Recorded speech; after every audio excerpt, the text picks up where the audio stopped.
కిషన్ నాయకత్వంలో పనిచేయమని తేల్చి చెప్పిన వెదురుకుప్పం తెలుగు తమ్ముళ్లు. చిత్తూరు జిల్లా గంగాధరనెల్లూరు నియోజకవర్గం వెదురుకుప్పం మండల తెలుగుదేశం పార్టీ అధ్యక్షుడిగా ఇటీవల నియమితులైన కిషన్ చంద్ నాయకత్వంలో తాము పనిచేయలేమని వెదురుకుప్పం మండలానికి చెందిన పలువురు టీడీపీ నాయకులు గురువారం మీడియా సమావేశంలో స్పష్టం చేశారు. ఈ సందర్భంగా వారు మాట్లాడుతూ మండల పార్టీ అధ్యక్ష పదవి నియామకంలో అనైతిక విధానం అనుసరించారని ఆరోపించారు. ఈ అంశంపై రాష్ట్ర ముఖ్యమంత్రి Nara Chandrababu Naidu, party working president Nara Lokesh జోక్యం చేసుకొని తగిన చర్యలు తీసుకోవాలని కోరారు.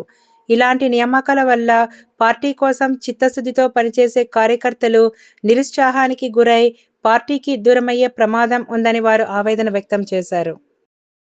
వెదురుకుప్పం మండలం మాంబేడ్ పంచాయతీ ఏఎంసీ డైరెక్టర్ మా వదిన గారు విశ్వనాథం నా పేరు.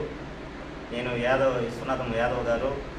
నేను తెలుగుదేశం పార్టీ తరఫున ఈ వీడియో ద్వారా మన సీఎం చంద్రబాబు నాయుడు గారికి, నారా లోకేష్ గారికి, జీడీ నెల్లూరు శాసనసభ్యులు థామస్ గారికి, చిత్తూరు జిల్లా ఎంపీ దగ్గుమల్ల ప్రసాద్ గారికి మా సమస్యను వినిపించడం ఏమంటే, పార్టీ తరఫున అయ్యా మా వెదురుకుప్పం మండలంలో ఓసీ సామాజిక వర్గం, ఎస్సీ సామాజిక వర్గం చాలా ఎక్కువగా ఉన్నారు.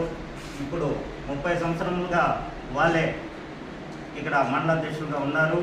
వైఎస్ఆర్ పార్టీ తరఫున కూడా ఓసీ వాళ్ళే అధ్యక్షులుగా ఉన్నారు.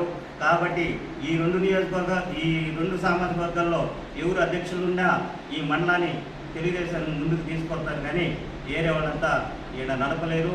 ఇక్కడుండే సమస్య ఈ సామాజిక వర్గాలకే ఎక్కువ బలం ఉంది. మేమంతా కూడా వాళ్ళకి సహకరిస్తాము. మీరు దయచేసి ఈ అధ్యక్ష పదవిని ఒకసారి పునరావృతం చేసి మా సమస్యని ఈ వీడియో ద్వారా మీకు తెలియపరుస్తున్నాము. ఈ సామాజిక వర్గాలకి, బలమైన సామాజిక వర్గాలకి ఇచ్చి వాళ్ళని పునరావృతం చేయాల్సిందిగా కోరుతున్నాము.